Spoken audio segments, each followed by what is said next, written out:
First class? Oh, hell no. Get your ghetto ass to the back of the plane. I have a seat here, 3A. Girl, ain't no way somebody like you paid for this. Not with that look. Not with that look. Not with that color. I'm flying to bury my husband. He was a soldier. I don't care if your man came back in a box.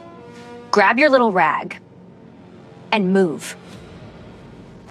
She called a soldier's burial flag a rag.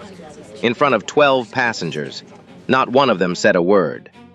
But behind that cockpit door, a 30-year veteran pilot sat frozen. He heard every word.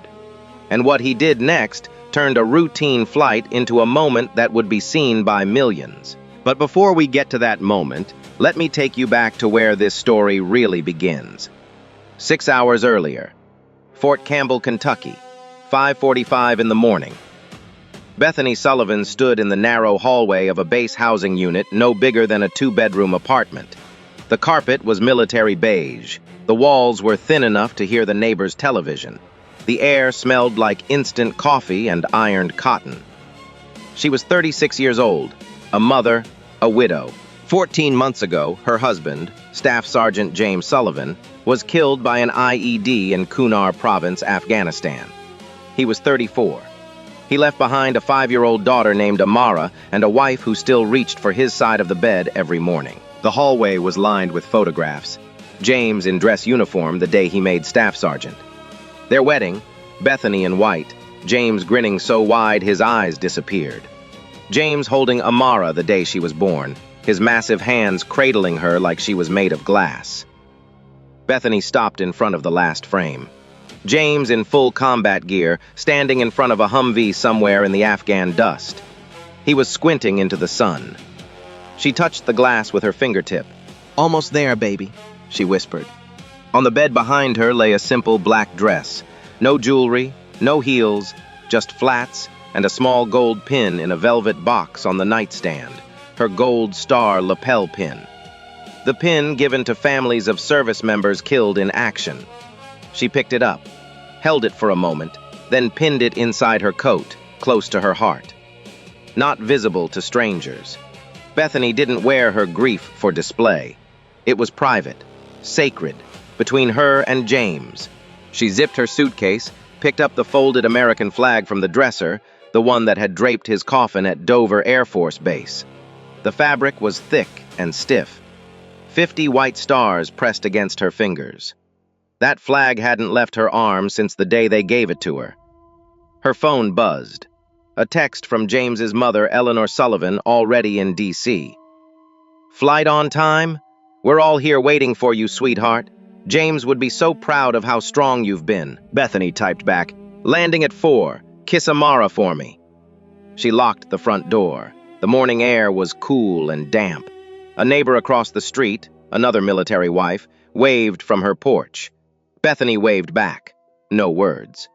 On a base like Fort Campbell, everyone knew what a black dress and a folded flag meant. Nashville International Airport, late morning. The terminal buzzed with the usual chaos. Business travelers speed-walking with rolling bags, families wrangling toddlers, the smell of overpriced coffee drifting from every gate. Bethany approached the check-in counter. The ticket agent, a young woman with kind eyes, scanned her military-dependent ID. She paused, looked at the screen, then looked at Bethany. "Mrs. Sullivan, I see you're booked in economy, but we have a bereavement and military courtesy upgrade available. I'd like to move you to first class if that's okay." Bethany blinked. "You don't have to do that." "I want to," the agent said softly, "and thank you for your family's sacrifice." Bethany took the new boarding pass. Seat 3A. First class. She hadn't asked for it. She didn't expect it. But she whispered a quiet, "Thank you," and walked toward the gate, the flag tucked against her chest like a sleeping child.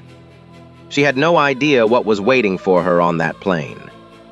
Meanwhile, at Gate B12, the crew of Flight 341 to Reagan National was finishing pre-board preparations.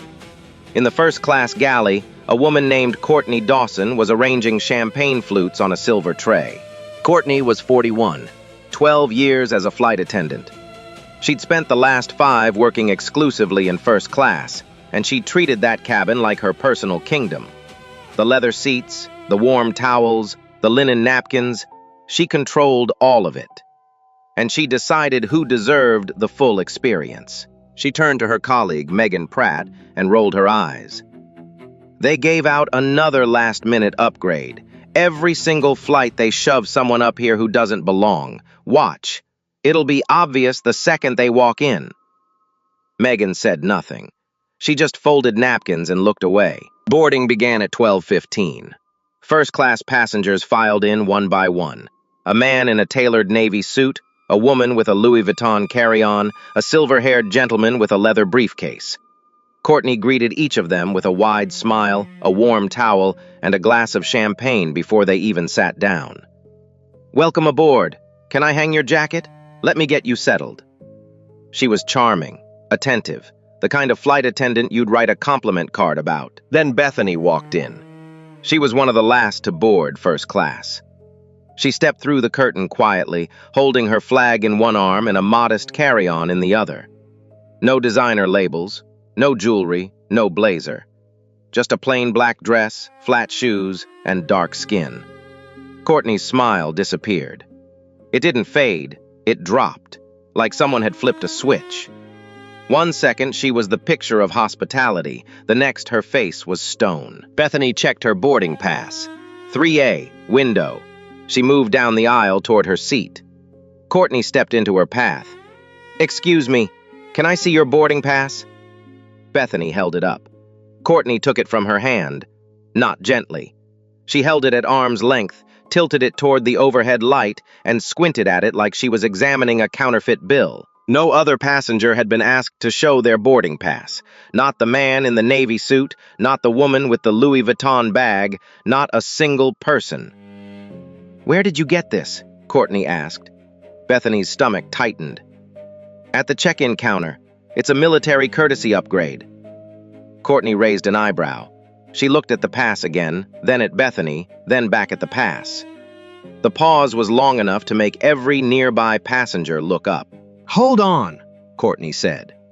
She walked to the intercom at the front of the cabin and picked up the receiver. "Yeah, gate? I need a verification on a boarding pass. Seat 3A. Passenger name Sullivan. It's showing first class, but I want to make sure there wasn't a system error." Her voice was loud enough for the entire cabin to hear. She wanted it to be. Bethany stood in the aisle, alone, holding her flag. 12 faces looked at her, some curious, some uncomfortable. The man in seat 2C, a white businessman with a Rolex and slicked-back hair, leaned over to get a better look. A small smirk tugged at the corner of his mouth. Nobody said anything, not a word. The silence was heavier than the flag in her arms. 30 seconds passed, then a minute. Bethany could hear her own pulse in her ears, the leather seats, the clinking champagne glasses, the low hum of the air system. She felt like she was standing in a courtroom waiting for a verdict. The gate agent's voice crackled through the receiver. Courtney listened, her jaw tightening with every word. Then she hung up without saying, "Thank you." "Fine," she said flatly. She handed the boarding pass back to Bethany without making eye contact. No apology, no sorry for the inconvenience, no smile, just, "Fine." Then she added, "But that overhead bin is reserved for full-fare first-class passengers. You'll need to put your bag under the seat in front of you." There was no such rule. It didn't exist in any airline manual, any FAA regulation, any crew handbook. Courtney invented it on the spot. A petty little checkpoint she'd planted in Bethany's path just to remind her who held the power in this cabin. Bethany looked at the overhead bin above her seat. It was half empty. The businessman in 2C had a bag up there. The woman with the Louis Vuitton had 2. She didn't argue. She couldn't. Not today. Not with everything she was carrying, and I don't just mean the suitcase. She slid into seat 3A, tucked her carry-on beneath the seat in front of her, then carefully placed the folded flag on top of it, adjusting it so the stars faced up. Her fingers lingered on the fabric. 50 white stars, 13 red and white stripes. The weight of everything she had lost, pressed into a triangle no bigger than a pillow. She buckled her seatbelt, folded her hands in her lap, and stared out the window at the gray Nashville sky. Across the aisle in seat 3D, a woman named Rosa Fuentes was watching. Rosa was 32, a marketing consultant from Austin, flying to D.C. for a conference. She had dark hair pulled into a low bun, a blazer over a white blouse, and a face that was quietly processing everything she had just witnessed. She didn't say anything to Bethany, not yet, but she felt something twist in her gut. The kind of twist you feel when you see something wrong happening and you know you should do something but you don't know what. Rosa opened her phone. She didn't post anything. She didn't record anything, not yet. She just opened her camera app and set it face down on her lap, just in case. The cabin doors closed. The safety demonstration began. Courtney stood at the front of first class, gesturing toward the exits with practiced precision. Professional, polished, as if nothing had happened. Then came the pre-departure beverage service. Courtney moved down the aisle with a tray of champagne flutes and sparkling water. She stopped at every row, every seat. Every passenger got a warm smile and a choice. Champagne or sparkling water? We also have fresh orange juice if you'd prefer, row 1, row 2. The businessman in 2C got champagne and a joke. Starting the day right, I see, he laughed. She laughed. Then she reached row 3. She served 3B, an older woman in a cashmere sweater, a glass of sparkling water with a lemon wedge. Here you go, ma'am. Let me know if you need anything at all. Then she turned and walked right past 3A, past Bethany. Without a word, without a glance, without slowing down. She moved on to row 4. Champagne or sparkling water? Bethany watched her go. She didn't call out, she didn't wave her hand. She just sat there, hands folded, mouth closed. The seatback screen in front of her glowed with a flight map. Nashville to Washington. 1 hour and 42 minutes. It was going to feel like a lifetime. Rosa saw the skip. She saw Courtney serve every single passenger in the cabin and walk right past the only black woman in first class. Her thumb hovered over the record button on her phone. Not yet, she told herself, but soon. The plane pushed back from the gate. The engines hummed to life. Nashville shrank below them as they climbed through the clouds. Bethany pressed her forehead against the cold oval window and closed her eyes. She thought about James, about the last time she saw him at this same airport 18 months ago. He was in uniform. Amara was on his hip. He kissed Bethany on the forehead and said, "Save my spot on the couch. I'll be back before you know it." He never came back. And now she was flying to the place where they would put him in the ground forever. In a seat she didn't ask for. On a plane where the woman in charge had just made her feel like she was trespassing in her own country. The seatbelt sign turned off with a soft chime. Courtney disappeared into the galley, and the real cruelty was just getting started. 30 minutes into the flight, the meal service began. Courtney moved through first class like she owned it. White linen napkins unfolded with a flick of the wrist. Real silverware. Heavy, polished, the kind that catches the light. Plates of bone china with gold trim. The smell of seared filet and herb butter salmon filled the cabin like a 5-star restaurant at 30,000 feet. She took orders row by row, leaning in, smiling, explaining the menu like a sommelier at a wine tasting. For our main course today, we have a pan-seared filet mignon with roasted garlic butter, or a wild Atlantic salmon with dill cream sauce. Both are served with seasonal vegetables and a warm bread basket. Row 1 ordered. Row 2 ordered. The businessman in 2C went with the filet. "Excellent choice," Courtney said, touching his shoulder. Then she reached row 3. She looked at 3B, the woman in cashmere. "And for you, ma'am?" "The salmon, please." "Beautiful. You're going to love it." Then she turned to Bethany. The smile vanished. She didn't lean in. She didn't explain the menu. She stood straight, arms crossed, and said flatly, "Filet or salmon, pick one." No description, no warmth, no eye contact. "Salmon, please," Bethany said quietly. Courtney didn't respond. She just scribbled on her notepad and walked away. 10 minutes later, the meals arrived. Every passenger in first class received their plate on white china. Real silverware wrapped in linen. A warm bread roll on a side plate. A glass of water with a lemon wedge already poured. Bethany's meal arrived last. It came on a plastic tray, the kind they use in economy. Lightweight, flimsy, with a foil cover peeling at the corner. No linen napkin, no bread roll, no glass of water. And instead of real silverware, there was a plastic fork sealed in cellophane, the kind you get at a fast food drive-thru. Bethany stared at it. Her jaw tightened. She looked around the cabin. Every other passenger had china. Every other passenger had silverware. Every other passenger had been treated like a human being. The businessman in 2C glanced over. He saw the plastic tray. He saw the plastic fork. And he chuckled. A low, quiet laugh. The kind a man makes when he thinks no one can hear him. But Bethany heard it. And it cut deeper than anything Courtney had said. She unwrapped the plastic fork. She ate in silence. She didn't complain. She didn't wave for attention. She just ate her salmon off a plastic tray while everyone around her dined on china. And she kept her eyes on the window, watching the clouds drift past like they had nowhere to be. Rosa saw everything. The plastic tray, the missing napkin, the businessman's laugh. She picked up her phone and hit record. A short clip, 8 seconds. Bethany eating alone, plastic fork in hand, flag tucked beneath the seat. Then she stopped recording and set the phone down. Not yet, but almost. 20 minutes later, Bethany pressed the call button above her seat. She needed water.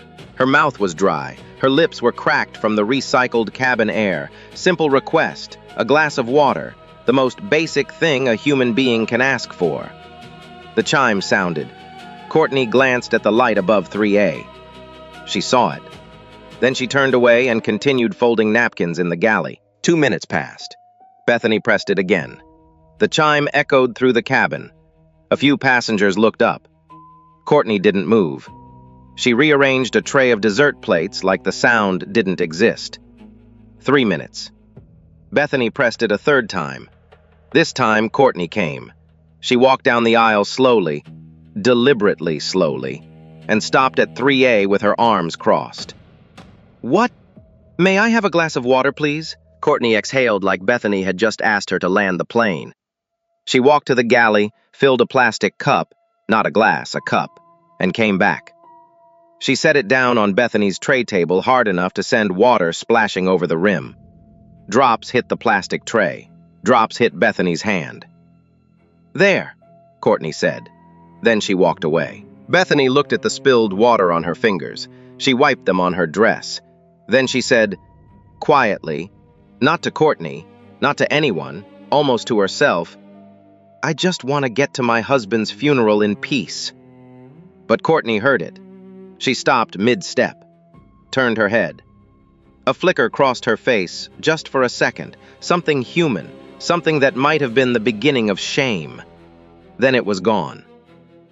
"Well," Courtney said over her shoulder, "we all have somewhere to be." Megan Pratt, the other attendant, stood in the galley doorway. She heard everything. Her hands were shaking slightly. She looked at Bethany, then at Courtney, then at the floor. She grabbed a real cloth napkin, walked to 3A, and set it quietly on the armrest. No words, just the napkin. It was a small gesture, but it wasn't enough, not even close. Then the turbulence hit. It came fast. A hard jolt that sent champagne flutes sliding across tray tables and made the overhead bins rattle like someone was shaking the plane from the outside. The seatbelt sign lit up with a sharp ding. Passengers grabbed armrests. A woman in row 1 gasped. Bethany's body reacted on instinct. She reached down beneath the seat in front of her and grabbed the folded flag with both hands. She pulled it onto her lap and held it tight against her chest. The stars pressed into her collarbone. The fabric smelled faintly of cedar, the closet where she kept it at home. Courtney came down the aisle doing a cabin check. She stopped at 3A. She looked at the flag on Bethany's lap. Her eyes narrowed. "Ma'am, you can't have loose items on your lap during turbulence. FAA regulation. I need to stow that in the overhead bin." Bethany's arms tightened around the flag. "No." "Excuse me? This is my husband's burial flag. I am not letting go of it." Courtney tilted her head. Her voice shifted, colder, slower. The way someone talks when they want to remind you they have authority and you don't. "Ma'am, it's not a suggestion. It's federal regulation. You can either let me stow it or I'll have to involve the captain. Your choice." It was not a federal regulation. There is no FAA rule that prohibits a passenger from holding a folded flag on their lap during turbulence. A folded burial flag, secured against the body, is no different from a pillow or a blanket. Courtney either didn't know the rules, or she didn't care. Bethany looked up at her. Tears filled her eyes, but they didn't fall. Her voice was steady, low, clear. "This flag was draped over my husband's coffin. He died serving this country. You will not take it from me." The cabin went dead silent. Not airplane quiet, graveyard quiet. The kind of silence that presses against your eardrums. A man in row 5, an older white gentleman in a navy blazer, later identified as a retired federal judge, spoke up. His voice was calm but firm. "That woman is holding a military burial flag. Leave her alone." Courtney's head snapped toward him. "Sir, I am the lead flight attendant in this cabin. I will handle this as I see fit." She turned back to Bethany.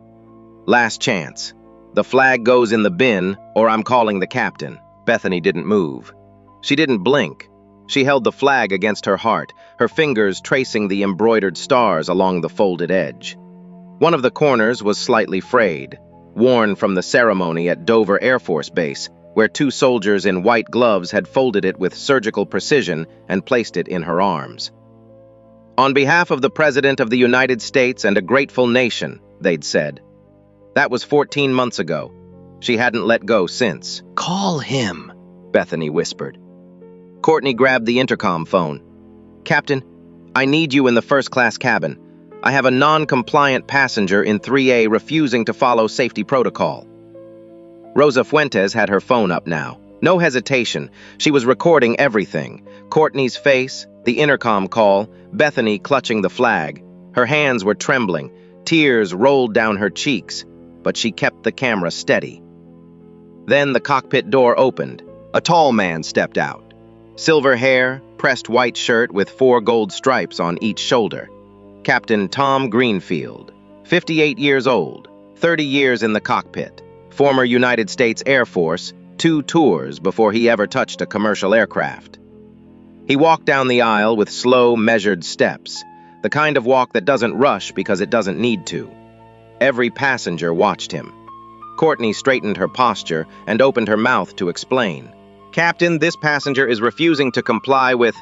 Greenfield raised his hand. One gesture, palm out, and Courtney's mouth closed like a door. He wasn't looking at her. He was looking past her, at the woman in 3A, at the flag pressed against her chest, at the small gold pin that had slipped into view on her collar, loosened by the turbulence. A gold star pin. He knew exactly what it meant. His feet stopped moving. His expression changed. Not dramatically, not theatrically.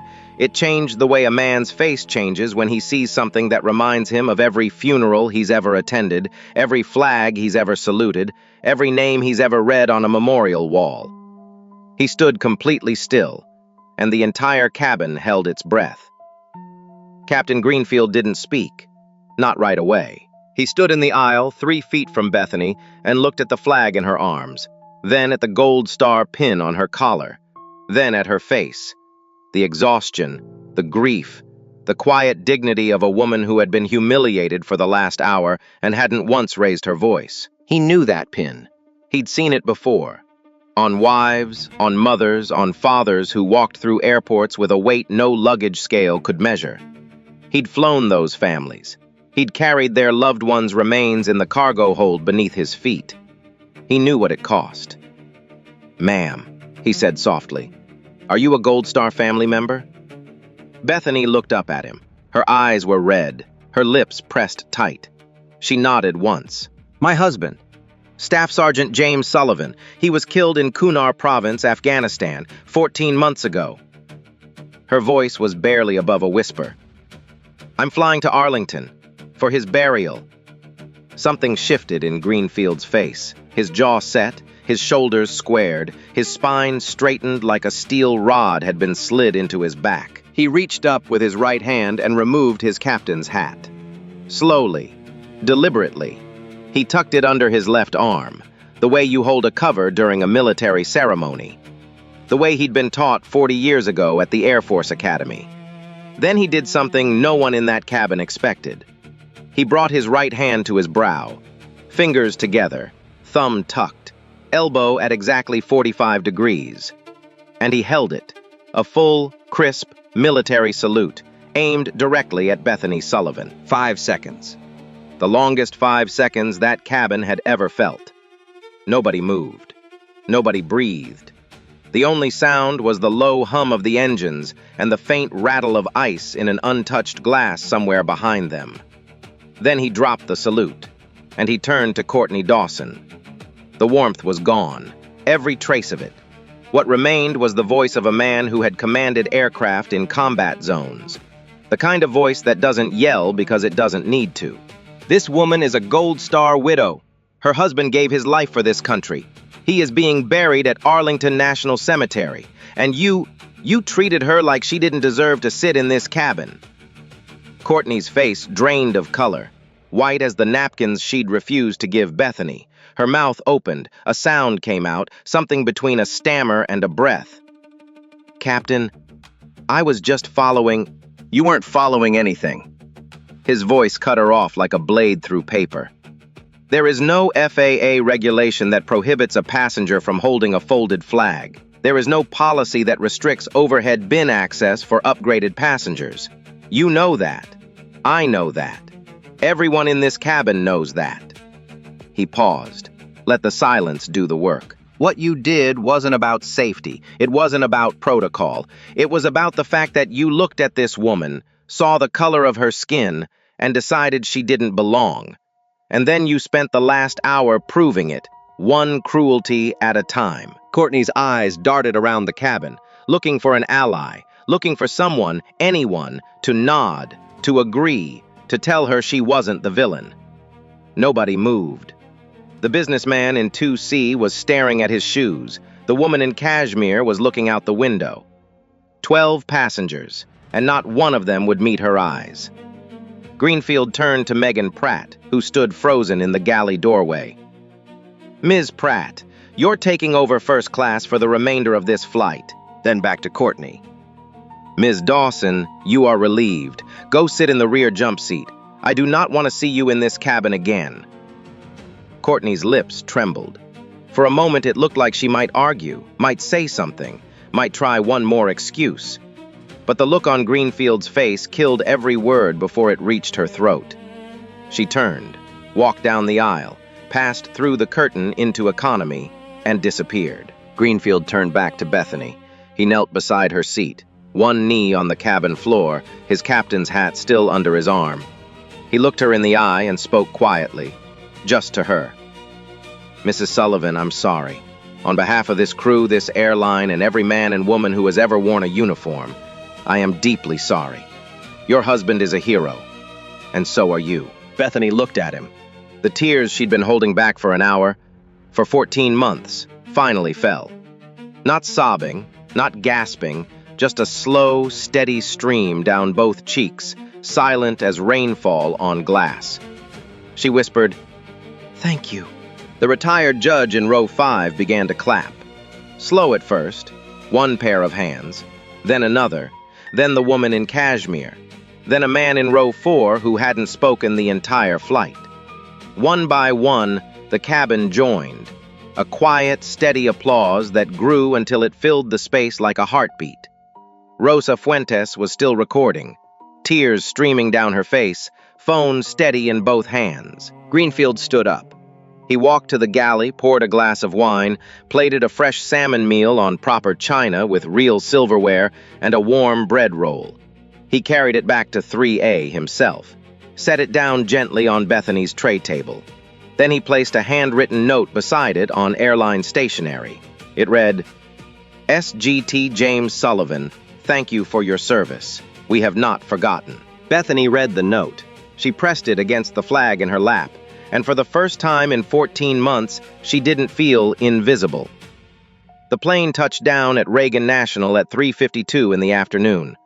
The wheels hit the tarmac with a soft thud, and the cabin filled with the usual sounds: seatbelts clicking open, overhead bins popping, phones lighting up with missed messages. But first class was different. First class was quiet.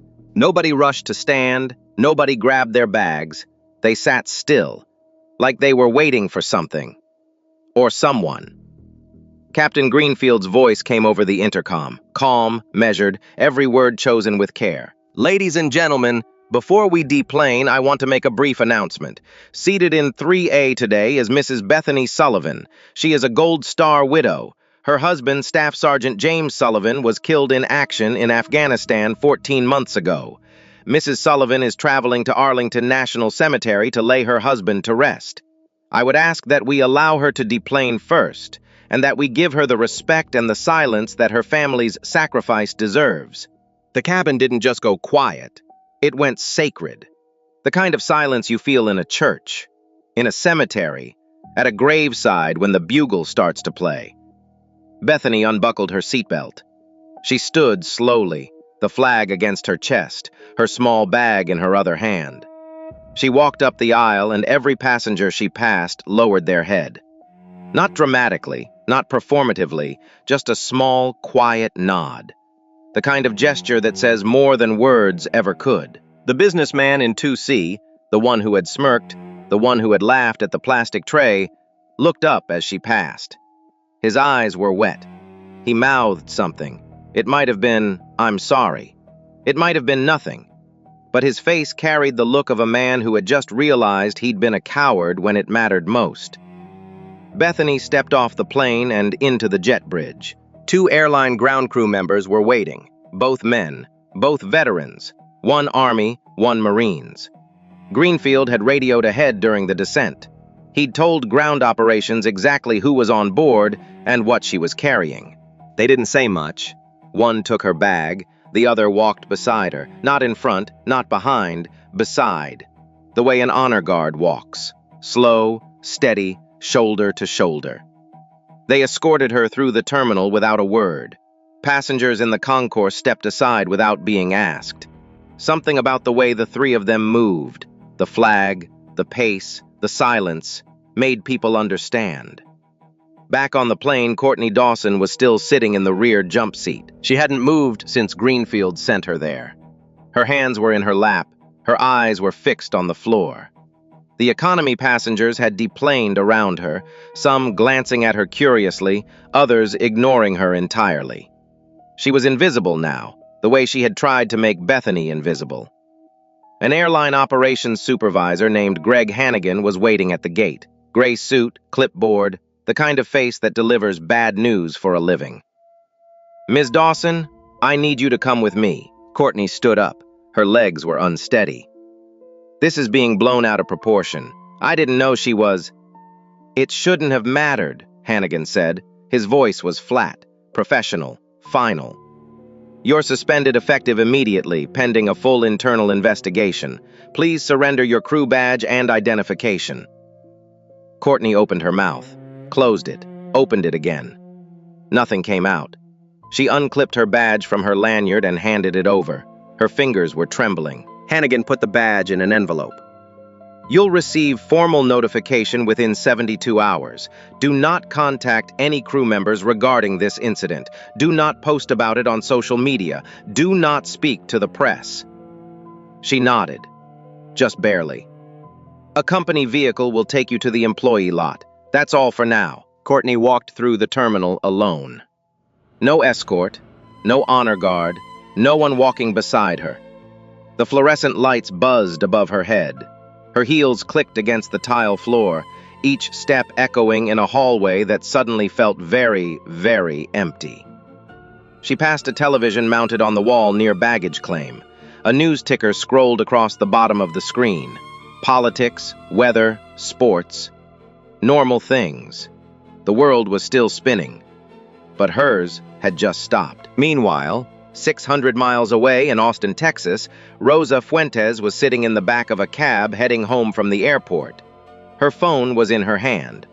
On the screen, the videos she'd recorded. 3 clips, 8 seconds, 14 seconds, 41 seconds, shaky in places but clear enough. Clear enough to see the plastic tray. Clear enough to hear Courtney's voice. Clear enough to watch a pilot salute a widow holding her husband's flag. Rosa typed a caption. She read it twice, changed one word, read it again, then she pressed post. This flight attendant laughed at a Gold Star widow and tried to take her husband's burial flag. Then the pilot walked out. Watch what happened. She put her phone down, leaned her head against the cab window, closed her eyes. By the time she opened them again, 17 minutes later, the video had 40,000 views. By midnight, it had 2 million, and Courtney Dawson's life, as she knew it, was over. The video didn't just go viral, it detonated. By morning, every major news network in America had picked it up. CNN ran it on the 8 o'clock hour. Fox News played it at 9. MSNBC looped it 3 times before lunch. The clip of Courtney saying, "Grab your little rag," was isolated, subtitled, and shared across every platform: Twitter, Instagram, TikTok, Facebook. It became the most watched video in the country in under 18 hours. The airline's social media pages were flooded. Not hundreds of comments, not thousands, tens of thousands. Every post they'd ever made, about legroom, about loyalty points, about holiday travel deals, was buried under a wave of fury. You let a racist flight attendant humiliate a Gold Star widow and did nothing. Boycott this airline permanently. She called a soldier's burial flag a rag. Fire her. Fire everyone who looked the other way. The airline's communications team went into crisis mode. Emergency meetings at 6 in the morning. Conference calls with legal. A drafted statement reviewed, rewritten, reviewed again, and released by noon. We are deeply disturbed by the treatment of Mrs. Bethany Sullivan aboard Flight 341. The employee in question has been suspended pending a full investigation. This behavior does not reflect our values. We are committed to ensuring that every passenger, regardless of race, background, or circumstance, is treated with dignity and respect. It wasn't enough. The internet didn't want a statement, the internet wanted blood. Within 48 hours, the airline's stock dropped 1.6%. 3 corporate partners issued public statements distancing themselves from the brand. A national veterans organization called for a full federal review. And behind closed doors, the investigation was already moving fast. Daniel Foster, vice president of operations, personally took charge. He pulled Courtney Dawson's complete personnel file. Every evaluation, every commendation, every complaint. What he found was damning. 3 prior complaints, all involving passengers of color, all filed through the airline's internal system, all marked resolved, no action required. The first was from 14 months earlier, a black couple flying from Atlanta to Chicago. The wife filed a complaint saying Courtney had refused to serve them drinks in first class and told them their upgrade must have been a computer glitch. The complaint was reviewed by a regional supervisor. No follow-up, case closed. The second was from 9 months ago. A Latino family, mother, father, 2 children, flying to Orlando. The father reported that Courtney had asked them 3 times to show their boarding passes and suggested they might be more comfortable in economy. A note was added to her file. No disciplinary action, case closed. The third was from 5 months ago. A black businessman, a senior VP at a Fortune 500 company, said Courtney had served him his meal on a plastic tray, while every other first-class passenger received china. He filed the complaint the same day. It was acknowledged by email. Nothing happened. 3 complaints. 3 passengers of color. 3 times the airline looked the other way. The pattern wasn't hidden. It was documented. It was right there in the file, stamped and dated, and nobody had done a thing about it. Foster sat at his desk and stared at the screen for a long time. Then he picked up the phone and called the airline's chief legal officer. "We have a systemic problem," he said, "and it's about to become a federal one." He was right. The truth in that called, "This is a redacted of the Record State podcast Alexander." The Department of Transportation opened a formal inquiry within the week. The scope wasn't limited to Flight 341. Investigators requested the airline's complete complaint records for the past 5 years, every allegation of discrimination, every internal review, every outcome. They wanted to know how many complaints were filed, how many were investigated, and how many resulted in actual consequences. The answer to that last question was almost none. Meanwhile, attorney Claire Addison reached out to Bethany. Claire was 51, a civil rights lawyer based in Washington, D.C. with 23 years of experience in federal discrimination cases. She'd seen the video, like everyone else in America, and she knew exactly what she was looking at. "Mrs. Sullivan, what happened to you wasn't just one person's cruelty," Claire told her over the phone. "It was a system that let that cruelty happen. 3 people filed complaints before you. 3 times the airline did nothing. That's not a coincidence. That's a pattern. And patterns have legal consequences." Bethany was quiet for a moment. Then she said, "I didn't want any of this. I just wanted to bury my husband." "I know," Claire said. "But if you're willing, we can make sure it never happens to another family." Bethany agreed. Claire filed a federal civil rights complaint, not just against Courtney Dawson, but against the airline itself. The allegation? Systemic failure to address racial discrimination, violation of Title VI of the Civil Rights Act, and deliberate indifference to a documented pattern of abuse. The media kept pushing. Local anchor Terrence Moore at the D.C. affiliate launched a 3-part investigative series titled Flying While Black, One Widow's Story and a Pattern of Neglect. The series featured interviews with Rosa Fuentes, the retired federal judge from Row 5, 2 of the 3 passengers who had filed prior complaints, and a former flight attendant who said Courtney's behavior was an open secret among crew. "Everyone knew," the former attendant said on camera. "We all knew how she treated certain passengers, but she had seniority. She had friends in management, and nobody wanted to be the one to make it official." The story reached Congress. During a hearing of the House Veterans Affairs Committee, a representative from Virginia referenced the incident directly. A Gold Star widow, a woman whose husband made the ultimate sacrifice, was humiliated on a commercial aircraft. Her husband's burial flag was called a rag, and the airline had 3 prior warnings that this employee was engaging in discriminatory behavior. 3. If we cannot protect the families of our fallen heroes in a first-class cabin, then what exactly are we protecting? The clip was played on every network that evening. 6 weeks after Flight 341, the airline reached a settlement with Bethany Sullivan. The amount was undisclosed, but it came with 3 non-negotiable conditions that Claire Addison had insisted on. First, mandatory bias and cultural sensitivity training for every cabin crew member, system-wide. Not a 1-hour webinar, a structured multi-day program developed in partnership with civil rights organizations. Second, a complete overhaul of the complaint escalation process. No more resolved, no action required stamps on discrimination allegations. Every complaint reviewed by an independent panel. Every pattern flagged automatically. Third, the creation of a dedicated Gold Star family travel liaison.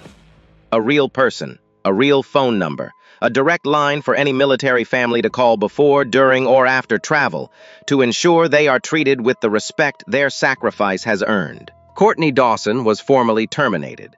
Her termination letter cited 3 violations: discriminatory treatment of a passenger based on race, fabrication of FAA safety regulations, and conduct unbecoming of an airline representative. She posted a public apology on social media 2 days later. It was 4 paragraphs long.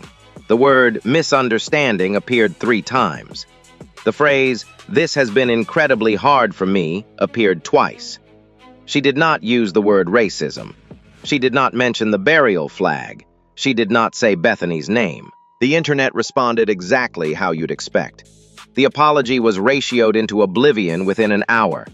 The top reply, with over 90,000 likes, read, "You called a dead soldier's flag a rag and you're the victim? Read the room." Megan Pratt, the colleague who had watched everything happen and done almost nothing, received a formal reprimand. She was required to complete additional training and was transferred to a different route. 2 months later, she gave an interview to Terrence Moore's team. "I should have spoken up," she said. Her voice was shaking. "I saw what was happening. I knew it was wrong, and I handed her a napkin. A napkin, that's what I did. I'll carry that for the rest of my life." The DOT investigation concluded with a consent decree. The airline was required to submit quarterly diversity compliance reports for the next 3 years. An independent auditor would review their complaint handling procedures every 6 months. Failure to comply would result in federal penalties. It was the most significant airline discrimination action in over a decade, and it all started because one woman held on to a flag and refused to let go. 2 days after Flight 341, Bethany Sullivan stood at Arlington National Cemetery. The sky was gray, the air smelled like wet grass and fresh-turned earth. A light wind moved through thousands of white headstones, stretching in every direction like frozen soldiers still standing at attention. Section 60, the newest graves. A military honor guard stood in formation. 6 soldiers in dress blues, white gloves, rifles at their sides. A bugler stood alone under an oak tree, his instrument catching the gray light. Bethany sat in the front row, Amara on her lap. 5 years old, white dress, tiny black shoes that didn't touch the ground. She held a crayon drawing folded in half. The honor guard unfolded the flag above the casket. They stretched it taut. Stars facing the sky, stripes catching the wind, 13 folds, each one precise, triangle taking shape like origami made of sacrifice. The lead soldier knelt before Bethany. "On behalf of the President of the United States Army, and a grateful nation, please accept this flag as a symbol of our appreciation for your loved one's honorable and faithful service." Bethany pressed the flag to her chest, the same way she'd held it on the plane, the same way she'd held it when Courtney tried to take it. Amara held up her drawing, a stick figure in green, big smile, stars around his head, and across the bottom in shaky purple crayon, "My Daddy." Bethany placed it on the casket. Her hand lingered on the polished wood. "They tried to take your flag, James," she whispered, "but I held on." Taps began. 24 notes floating across Section 60 like smoke. At the back of the gathering, Captain Tom Greenfield stood alone in civilian clothes. He'd driven 2 hours, told no one. He raised his hand, a quiet salute, just for James. Then he turned and walked away. 6 months later, Bethany stood at a podium at the National Veterans Family Conference. 400 people, cameras along the back wall. "The uniform my husband wore didn't protect him from a bullet," she said, "and my skin didn't protect me from contempt. But silence is not something I can afford anymore." She announced the Sullivan Family Foundation, travel assistance, legal advocacy, and emotional support for Gold Star families. No family should have to fight for dignity on the way to bury someone who died for their country. Captain Greenfield was in the 3rd row. He joined the foundation's advisory board. After the speech, he found Bethany backstage. He shook her hand. She pulled him into a hug. If you were sitting in that cabin and watched a widow being humiliated while holding her husband's burial flag, would you have spoken up? Or would you have looked away? Drop your answer in the comments. I read every single one. Because respect isn't something you owe to a rank, a net worth, or a boarding class. It's something you owe to every human being. And when someone forgets that, the rest of us have to remember it louder.